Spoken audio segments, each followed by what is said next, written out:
Every year, millions celebrate Ganesh Chaturthi with such vibrant joy, music, incredible processions. It's amazing. It really is. Then after 10 days, these beautiful idols are immersed in water. But, have you ever stopped to wonder why? Why exactly 10 days? What's the deep story behind this really profound ritual? Right. It's far more than just a colorful farewell, isn't it? It's really a symbolic act, and it's rooted in these captivating tales of truth, ego, devotion, Wow. and even the creation of one of the world's greatest epics. Today, we're going to unpack these layers of wisdom, and it might just change how you see the whole celebration. Okay, I'm ready for that. Our mission today, then, is to go beyond the surface, connect these ancient narratives. I'm hoping we'll uncover some real aha moments, Definitely. moments that truly illuminate the meaning of Ganesh Visarjan.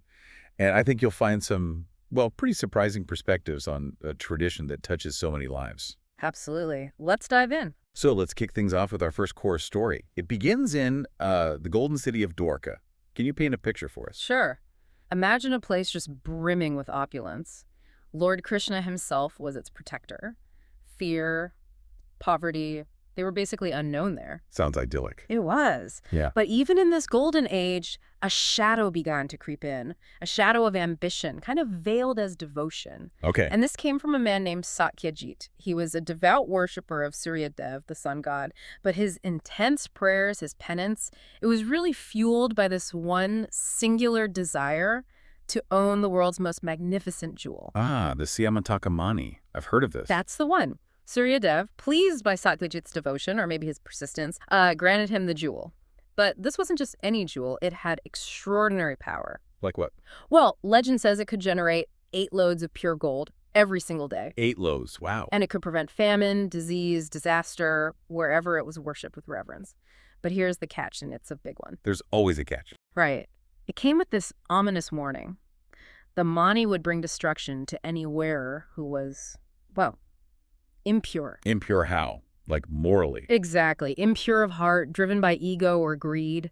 And right from the start, we see Satyajit's ego flare up. He returns to Dwarka wearing the Mani, glowing like a second sun, By the entrance? Definitely. And Krishna, ever the wise one, gently suggests, hey, maybe offer this amazing jewel to King Ugrasen for the whole kingdom's benefit. Makes sense. Share the wealth, the protection. You'd think so, but Satyajit, clinging to it, basically says, nope, it's mine, my property. He refused Krishna's advice. And that refusal, that ego, planted a seed of suspicion that, it grew pretty fast. So Satyajit's holding on to this incredibly powerful, potentially dangerous jewel because of ego. That sounds like a recipe for disaster. What happened next? Well, the Mani's warning didn't take long to come true. One day, Satyajit's younger brother, Prasen, described as courageous, but maybe a bit reckless, insisted on borrowing the Mani. Oh, no. Yeah. He wanted to wear it for a hunt. Satyajit reluctantly agreed. But Prasen, perhaps not fully respecting its power, wore it proudly into the wilderness. And its glow. Attracted trouble. A ferocious lion, maybe mistaking the gleam for something else, attacked Prasen and his horse, killing them both. And a lion snatched the Mani. Terrible. But that's not the end of the Mani's journey, is it? Not at all. The lion, now carrying the jewel, didn't get far. It was then slain by Jambhavat. Jambhavat, the Bear King, from the Ramayana era. The very same. The mighty Bear King, the revered devotee of Lord Rama from the Treta Yuga. Jambhavat saw this glittering jewel, thought it was magnificent, and just took it back to his cave. For what purpose? As a toy for his daughter, Jambavati. Wow. A divine jewel as a child's toy. Okay. So back in Dwarka, Prasen is missing. Right, and Satyajit is consumed by grief, but instead of searching for truth, his grief curdles into suspicion. And who does he point the finger at? Let me guess. Krishna. You got it. Without a shred of proof, he publicly accuses Krishna of murdering Prasen and stealing the Samatakamani. That's a huge accusation against Krishna. How did that even happen? It's shocking, isn't it? It just casts this dark cloud over Krishna's reputation, challenged the very idea of truth in Dwarka. So what did Krishna do? He couldn't just let that stand. No, but his response is really telling. Krishna, the Yogeshwar, the embodiment of Dharma, he didn't react with anger. He didn't retaliate with lies or spin. What did he do? He decided to embark on a quest, not just to clear his name, but to find the actual truth, to uphold Dharma, and importantly, before setting out, he performed a special, humble prayer. To whom?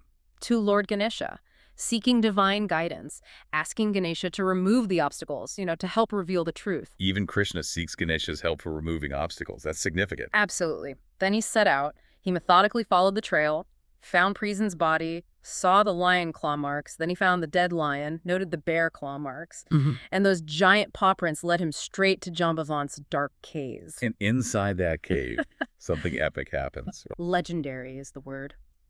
What followed was this incredible, relentless battle.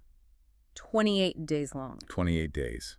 Between Krishna and Jambavant. Yes, and it wasn't just physical strength. It was really a profound struggle. Jambavant was fiercely loyal to Lord Rama, you see. He didn't recognize Krishna as the same divine essence. So it was his past devotion clashing with his current misunderstanding. Wow, a battle born of misunderstanding. Exactly. They wrestled, fought, shook the cave's foundations for nearly a month. Jambavant, despite his age and power, started to tire, but Krishna remained undiminished. And then? On the 28th day, exhausted, bewildered, Jambavant finally saw. He looked into Krishna's calm eyes, saw that serene smile, and recognized his beloved Lord Rama standing before him. That moment of recognition. It changes everything. It's a powerful reminder, isn't it? How our own fixed ideas or past beliefs can sometimes blind us to the truth, even divine truth right in front of us. That really makes you think. Our assumptions can be huge obstacles. So Jambavant realizes who Krishna is. What happens then? He's humbled, completely repentant. He falls at Krishna's feet, begs for forgiveness. He doesn't just return the Saimantaka money. What else? As a gesture of profound devotion, maybe atonement, he offers his beautiful daughter, Jambavati, in marriage to Krishna. So Krishna returns victorious. Yes, he returns to Dwarka with the money and his new wife, Jambavati. His name is publicly cleared, the truth is revealed. And Satyajit, the accuser. Satyajit is overcome with shame, deep repentance. And in his own act of atonement for the false accusations, for his ego, he offers his own stunning daughter, Satyabhama, to Krishna in marriage as well. What a conclusion. So this whole Simon Kakamani saga, it really drives home the destructive power of ego, of greed, doesn't it? Absolutely. And the absolute importance of seeking truth, upholding dharma. And crucially, how even the divine seeks Ganesha's help to clear the path. It's about letting go of those attachments that just cause suffering. Precise. Okay, that story powerfully illustrates the dangers of ego, attachment, false judgment. Let's shift gears a bit. Our next tale also explores pride, but maybe in a more subtle way. It involves Satyabhama, now one of Krishna's queens. That's right. We stay in Dwarka. Satyabhama, despite her virtues, still had this trace of arrogance. It apparently got a bit stronger after Krishna brought the divine Parijat tree from Indra's heaven specifically for her. The celestial flower tree. Wow. Okay, I can see how that might go to someone's head. Exactly. She started to believe she was Krishna's most beloved queen, sort of superior to the others, and this feeling led her to plan something big. What'd she have in mind? A grand banquet, an unprecedented feast. Her aim was clear.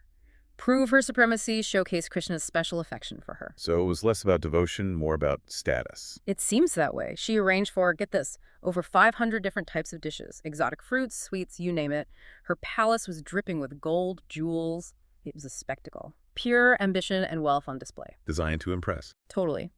But Krishna, always the master teacher, saw an opportunity here, a chance to teach a deeper lesson about what true devotion really looks like, beyond all the glitter. So the big day arrives. Satyabhama unveils this incredible spread. How does Krishna react? Does he play along? Well, not exactly as she hoped. Krishna arrives, acknowledges the splendor, but then he does something peculiar. He just takes a tiny, tiny bite of each of the 500 dishes. Just a bite of each one. Yep. Satyabhama is bewildered, maybe a little hurt.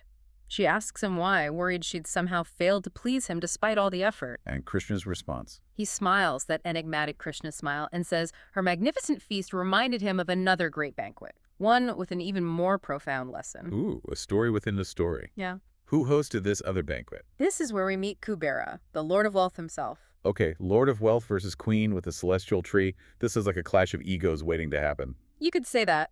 Krishna starts telling Kubera's story. Kubera, bursting with pride over his immense, basically infinite wealth, decided to host the ultimate feast. And who was on the guest list? He decided to invite Lord Shiva himself. But the intention wasn't pure devotion. It was to show off, to flaunt his unparalleled opulence even to the greatest of gods. Shiva must have seen right through that. Oh, absolutely. Shiva, understanding Kubera's arrogance, the folly of it, gently declined the invitation. But he didn't just say no. What did you do? He sent his son instead, Ganesha. Ah, Ganesha again. Yes. And Shiva gave Kubera a very specific, seemingly simple instruction. Just make sure my son is never hungry. Famous last words. Right. Kubera, probably scoffing internally at the idea of a child's appetite, arrogantly agreed. He was convinced his infinite resources could satisfy anyone, easily. So Ganesha arrives at Kubera's palace. The Lord of Wealth versus the appetite of a god. I can picture Kubera just watching his supplies dwindle. It must have been quite a scene. Ganesha sat down and began eating, calmly, but with this extraordinary divine hunger. He ate all 500 dishes. Or more. He ate everything Kubera offered, hundreds of dishes. Then he emptied the storerooms, all the food, fruits, sweets. Gone. The palace staff were running around frantic, trying to bring more, but nothing was enough. Just kept eating. And when all the actual food in the entire palace was gone, Ganesha, still proclaiming hunger, started on the utensils. He ate the plates. The golden plates, the silver platters, yes. Then he moved on to the lavish palace decorations, the jewels, the furniture. Devouring the wealth itself. Exactly. And finally, with apparently nothing else left to consume, he turned to Kubera himself, looking quite hungry, and threatened to eat him too. Oh my goodness. The Lord of Wealth about to be consumed because he couldn't satisfy one guest's hunger. That's humbling. Utterly terrifying and humiliating for Kubera. His immense pride, his ego built on wealth, just shattered in that moment. He fled in absolute panic. Where did he go? Straight back to Lord Shiva, begging for rescue, pleading for help. And Shiva. I bet he wasn't surprised. Not at all. Shiva just smiled, that knowing smile, and gave Kubera something very simple. A handful of roasted rice. Parched rice, like poha. Just a handful of rice after all that feasting. Yes. And the lesson here is so profound, isn't it? A humble offering given with sincere bhava, that pure feeling, genuine devotion without any pride or showiness, is infinitely more valuable, more satisfying than mountains of rich food served with arrogance. The intention trumps the scale. Perfectly put.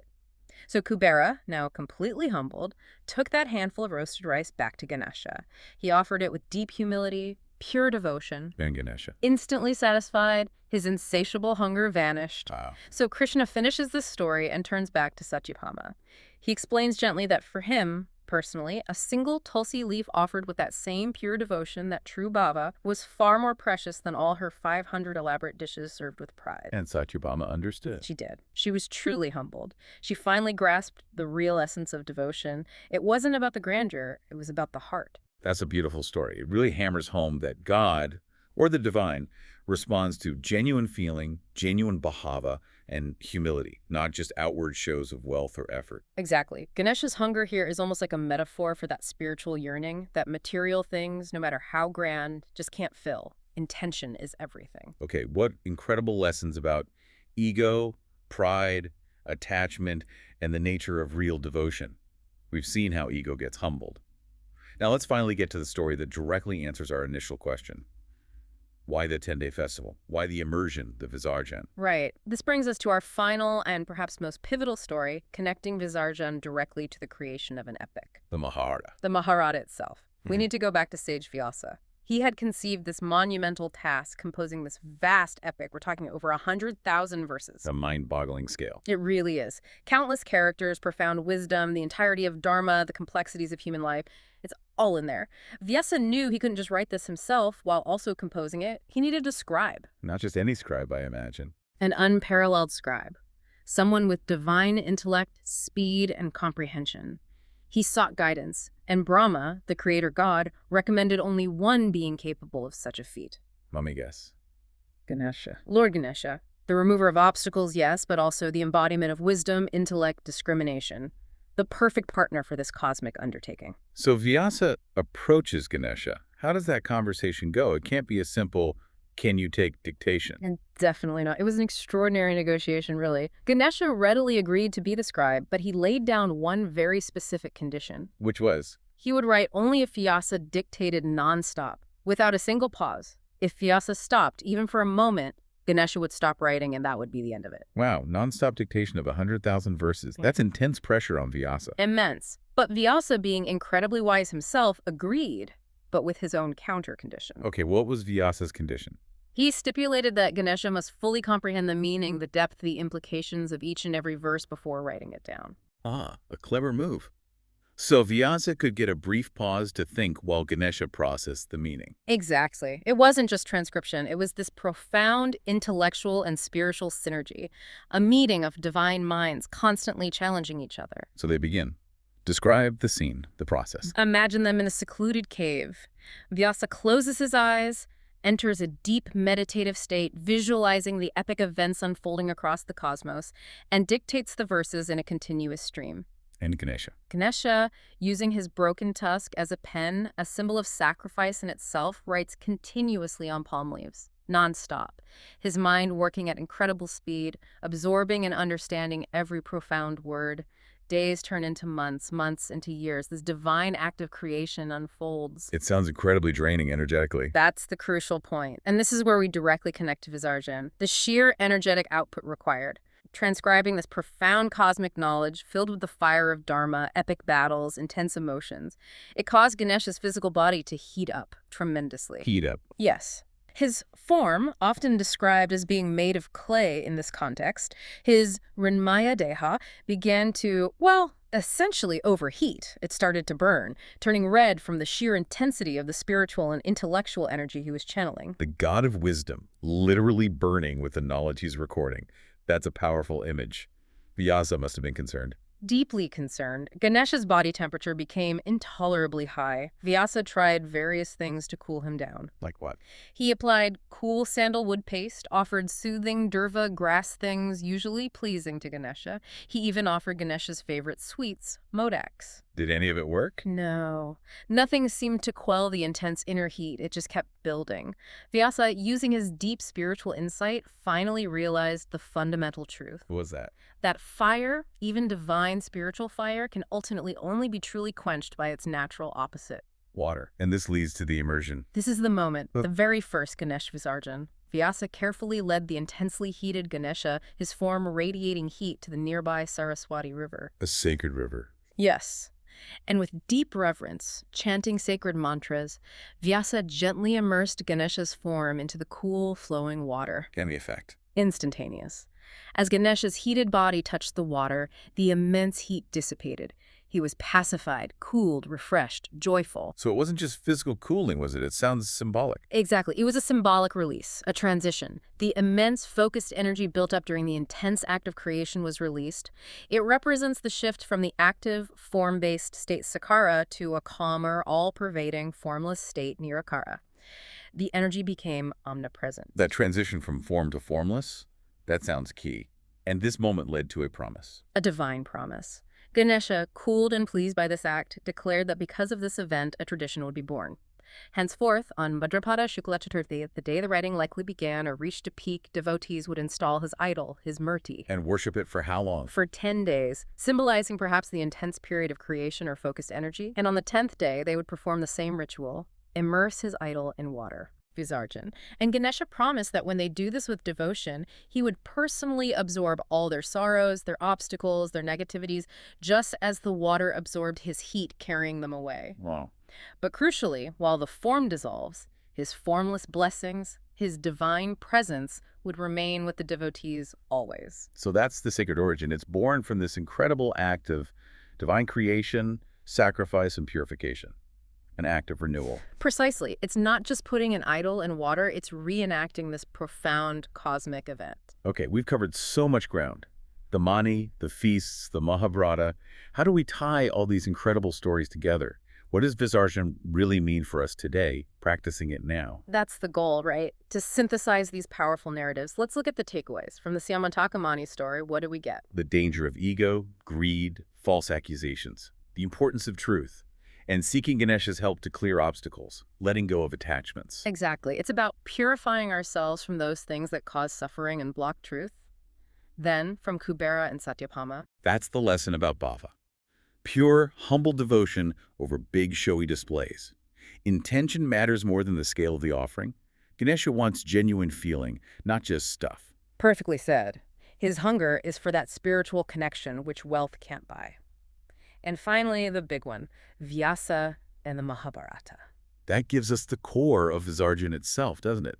The idea of intense energy, purification through water, and the transition from form to formless, sakara to nirakara, release and renewal. Precisely. Ganesha's heated body symbolizes that intense focus, maybe even the burdens we carry. The immersion is the release, the cooling, the dissolution into the universal, leaving behind only the pure essence, the blessings. So when you participate in Visarjan today, it's layered with meaning. You're not just, saying goodbye to an idol. You're symbolically letting go. You're shedding your own negativity, right? Your obstacles, past burdens, asking Ganesha to absorb them, carry them away in the water. It's a deep act of cleansing. And there's the lesson of impermanence too, isn't there? Detachment. You build this loving connection with the idol for 10 days. Pour your heart into it. And then you consciously, lovingly let it go. It's practicing non-attachment, which is such a core spiritual idea for finding peace. It really is a practical lesson in a fundamental truth. Plus, don't forget the community aspect. Oh yeah, the processions, the shared energy. It's a hugely powerful collective experience. It brings people together, shared devotion, joy, collective prayer. It strengthens those social bonds in a really positive way. And that chant, Ganpati Bappa Moria, Puja Varshi, Lavkarya, come back soon next year. It's not really a final goodbye. Not at all. It's fundamentally optimistic. It's announcing a new beginning is coming. A promise of fresh starts, renewed blessings next year.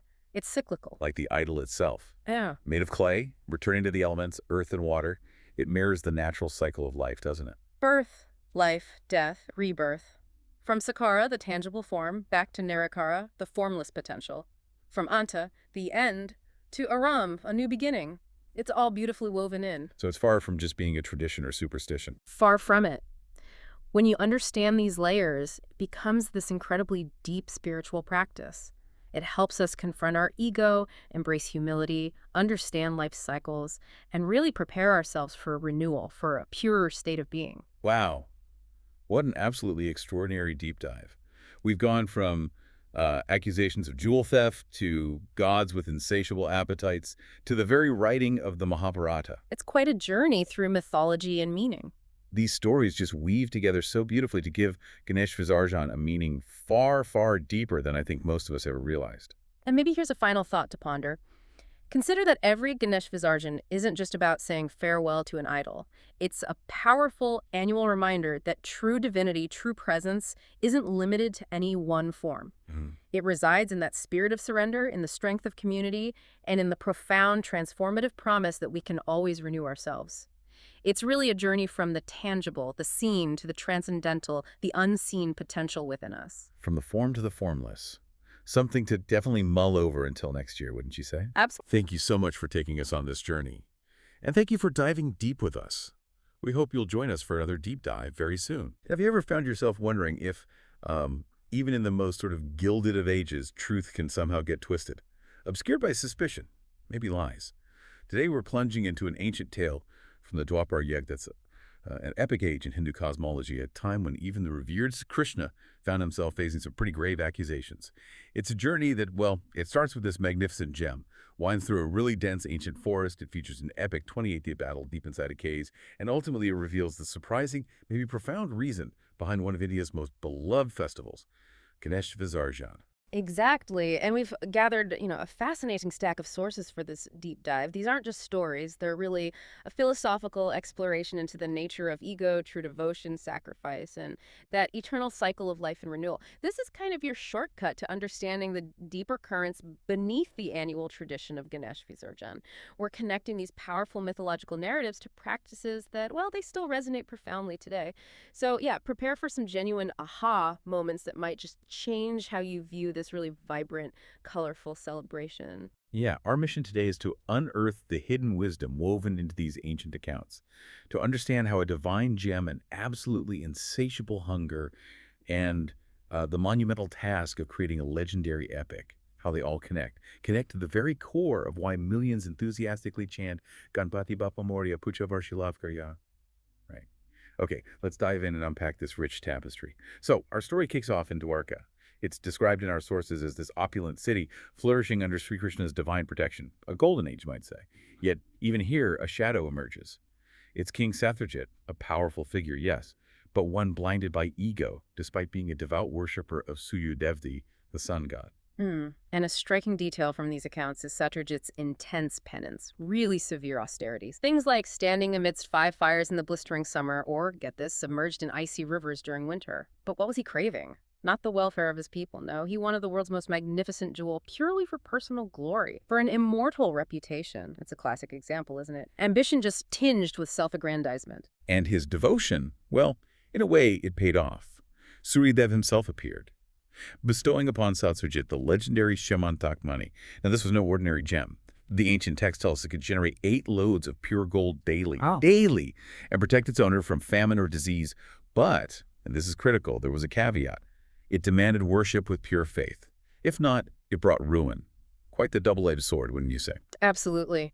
And this immediately prompts us to think, what happens when these immense divine blessings land in the hands of human ego?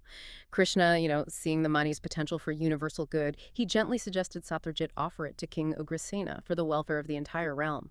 But Satyajit, his mind was already clouded by attachment, by suspicion. He was convinced Krishna coveted his treasure. This moment, it planted a really dangerous, toxic seed. Okay, here's where it gets really interesting. Satyajit's younger brother, Prisen, he's described as both brash and arrogant. He insisted on wearing the mani for a hunting trip. Insisted.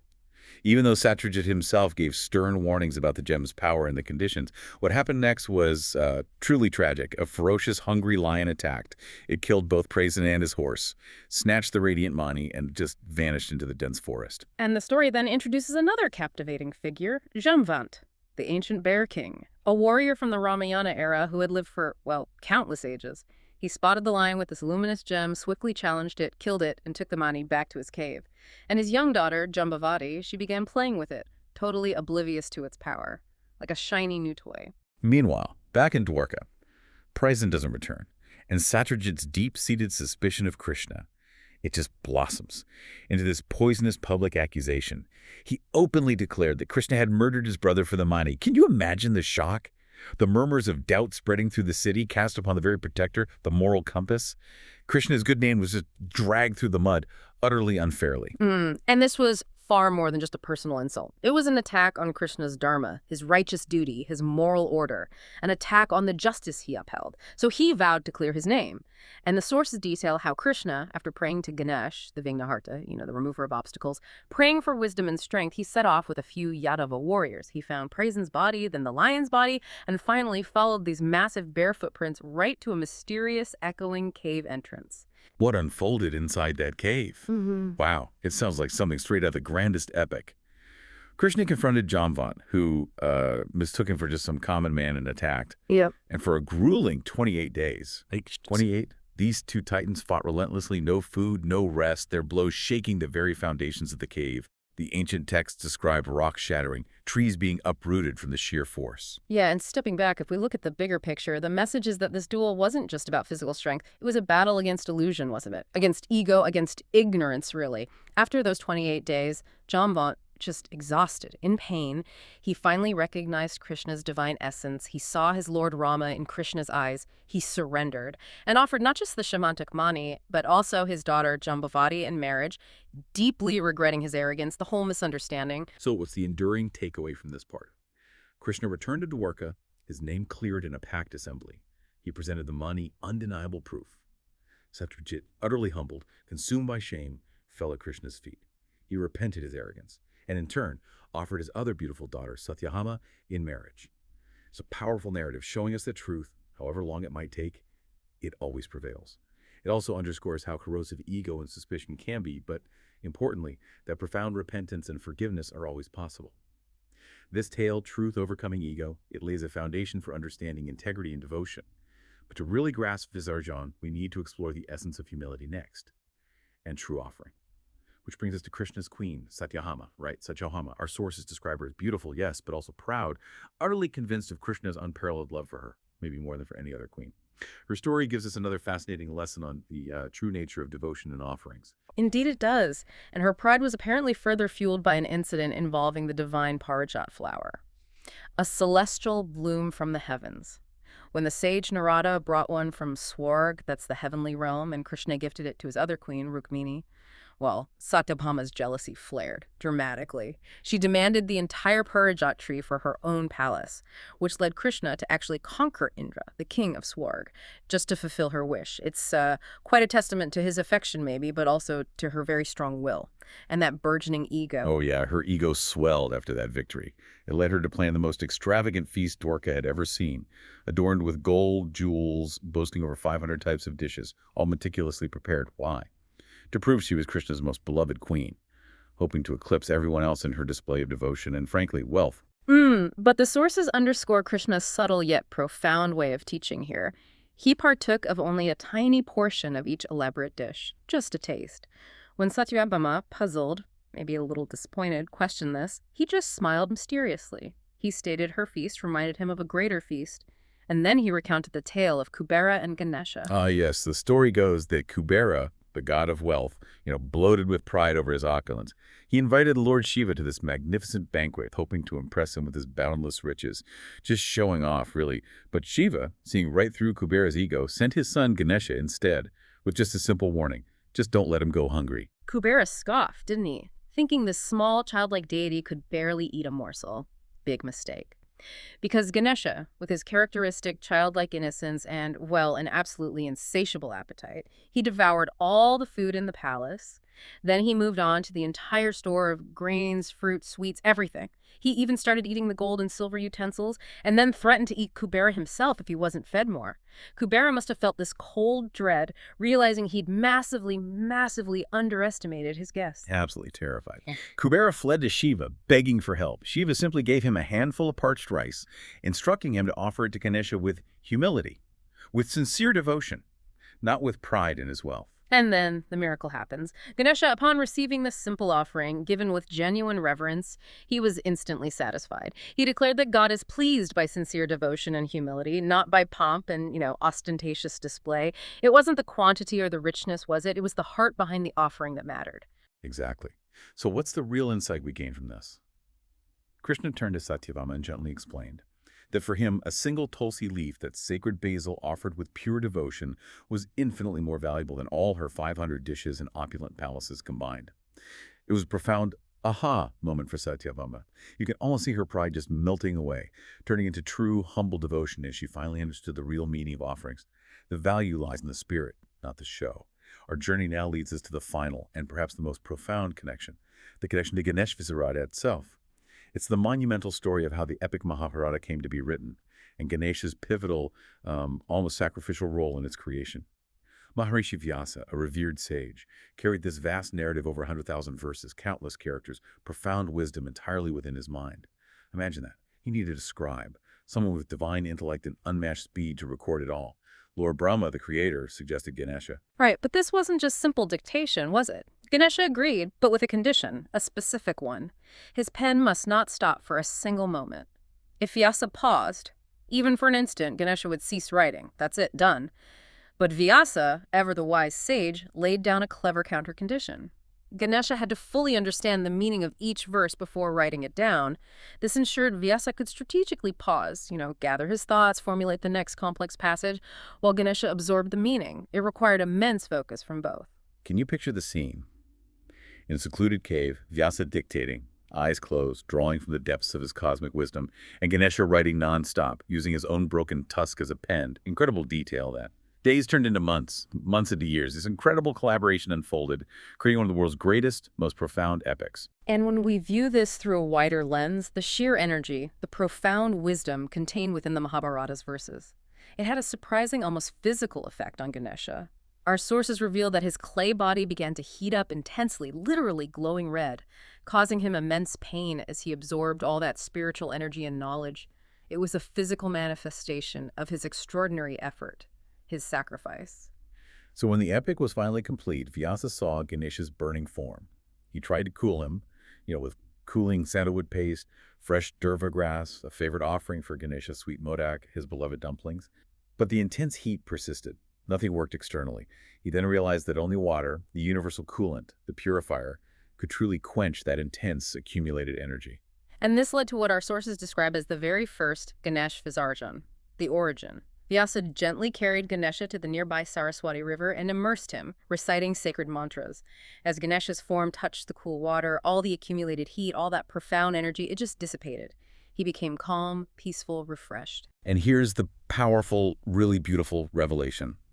Ganesha, now cool and pleased, declared something important, that from that day forward, whoever would install his idol on Bhadrapad Shukla Chaturthi, that's the 4th day of the waxing moon in the Hindu month of Bhadrapada, worship him for 10 days, and then on the 10th day, immerse him with devotion. Ganesha himself would dwell within that idol, and as his physical form dissolved in the water, he would take away all the devotees' sorrows, obstacles, negativity, all the burdens. His formless blessings, however, they would always remain. So the profound lesson here for us, for everyone, is that Ganesh Visarjan is far more than just a simple farewell. It's not just goodbye. It is a profound act of purification, a symbolic journey from the physical to the spiritual, from outer rituals to inner devotion. It's a moment of renewal, isn't it? Shedding the old to embrace the new, much like a purification ritual for the soul after intense spiritual work. We've journeyed through quite a bit, haven't we? Stories of power, ego, truth, deep devotion. From the Shamantak Mani teaching us about the perils of attachment and suspicion, to Satyabhama's feast showing the power of humility over ostentation, to Ganesha's sacrifice in writing the Mahabharata, revealing the true meaning of immersion and spiritual purification. Yeah, what stands out, I think, as a consistent thread woven through all these narratives is this. Truth always finds its way. Eventually, ego inevitably leads to downfall, or at least to humbling lessons, and divine grace. It's found in sincerity, not spectacle. The Visarjan itself, the act of immersion, it really encapsulates all these lessons beautifully. It's a practice of letting go, isn't it? Letting go of what is transient, the physical form, our attachments or accumulated burdens to connect with what is eternal and formless. Think about it. We bring this beautiful idol of Ganesha into our homes for 10 days. We treat him like a cherished family member. We celebrate, we pray, we share our joys or sorrows, pouring our hearts into the worship. And then we willingly, lovingly immerse him. We let go of that physical form. It's a really beautiful, perhaps bittersweet paradox. Exactly. And this act, as our sources explain, is such a powerful exercise in detachment, Aragya. We learn to accept the impermanence of all physical forms, all material wealth. But it's also, and this is crucial, a deeply communal experience. It brings together entire communities in celebration and shared belief, reminding us that true societal wealth lies in togetherness, in celebrating and praying as one, not just in individual possessions. So when devotees dance and sing, Gampati Bapa Moria Puchavarshi Lavgurya during Visarjan, it's not just a chant, not just words, it's a heartfelt prayer, a declaration of faith. Faith that Ganesha takes away their burden, that purifies their souls, and importantly, promises a return, allowing them to welcome him with an even purer heart next year. It's this embrace of the profound, hopeful cycle, coming and going, letting go to make space for renewed blessings. So how does this ancient wisdom resonate with your life, you, our listener? We've seen how Ganesh Visarjan is this dynamic, layered tradition rooted in these really profound stories about truth, ego, devotion, renewal. It's a beautiful dance between the tangible and the intangible, a powerful lesson in letting go, and a promise of new beginnings. Which really prompts us to consider, doesn't it? If Ganesh Visarjan is this symbolic act of taking away negativity and welcoming a fresh start, what negativities or maybe attachments are you ready to symbolically immerse and let go of in your own life? What old forms, perhaps old habits or old ways of thinking need to dissolve so that new, purer beginnings can emerge for you? Something to think about. Definitely something to think about. Until our next deep dive, keep seeking those aha moments. And remember, sometimes the most profound wisdom isn't found in textbooks, but right there in the heart of our most cherished, vibrant traditions. Every year, millions across the globe celebrate Ganesh Chaturthi with incredible joy, vibrant processions, and profound devotion. It's amazing to see. It really is. And then, after 10 days of this fervent worship, the beautiful Ganesha idols are immersed in water. It's a huge spectacle, but have you ever stopped to think, why 10 days? What's the deeper story there? Maybe even an ancient one. That's a great question, and it's one lots of people probably wonder about. The answer is, well, it's much richer than just saying goodbye. Right. This ritual, Ganesha's origin, it's this symbolic act woven into some really captivating tales, stories about truth, ego, devotion, even, believe it or not, the creation of the Mahabharata. Wow, okay. Yeah, so we're going on a bit of a journey today to uncover these layers of wisdom. It might just change how you see this whole celebration. So our mission today is really to get past the surface, isn't it? To connect these old stories and find those aha moments, unlock the real meaning behind Ganesh Visarjan. Exactly. Prepare for some surprising insights. Okay, let's dive in. Our first story takes us to the legendary city of Dwarka. Can you paint a picture for us? What was it like? Imagine a place just brimming with abundance, divinity. Lord Krishna himself was the protector. Poverty, fear unheard of, dharma, righteousness was, paramount. Seems idyllic. It was, mostly. But even there, a little shadow started creeping in. Ambition, kind of disguised as devotion. And this came from... A man named Satyajit, very devout worshiper of Surya Dev, the sun god. He performed intense penance. Heat, cold, the works. But why? What was he after? Not just spiritual liberation. No, interestingly, his intense focus was on getting the world's most magnificent jewel. That was his goal. Okay. And Surya Dev, pleased with the penance, actually gave it to him. The Siamantakamani. The Siamantakamani. What was so special about it? Well, its power was extraordinary. It could apparently generate 8 loads of pure gold. Yeah. Every single day. Wow. And if worshipped properly, it could prevent famine, disease, disasters. But there was a catch, a big one. There always is, isn't there? Pretty much. It came with a stark warning. It would bring destruction to any wearer who was impure, not righteous in heart. Okay, so high stakes. Definitely. When Satyajit came back to Dwarka wearing it, he apparently shone like a second sun. People were amazed. I can imagine. So Krishna sees this incredible jewel. What does he advise? He's the wise one, right? He is, and his advice was sound. He suggested Satyajit offer the mani to King Ugrasen for the whole kingdom's benefit, share the wealth, the protection. Makes sense. Did Satyajit listen? Unfortunately, no. His ego flared up. He saw it as his property, earned through his effort. He even suspected Krishna secretly wanted it for himself. Oh, dear. That's not good. Refusing Krishna's advice. Exactly. He clung to it. And that suspicion, that refusal, well, it set the stage for trouble. And trouble came, didn't it? Tell us about his brother, Prasen. Right. Prasen, Satyajit's younger brother, courageous guy, maybe a bit reckless. He insisted on borrowing the mani for a hunt. Wearing that super powerful, potentially dangerous jewel on a hunt. Yep.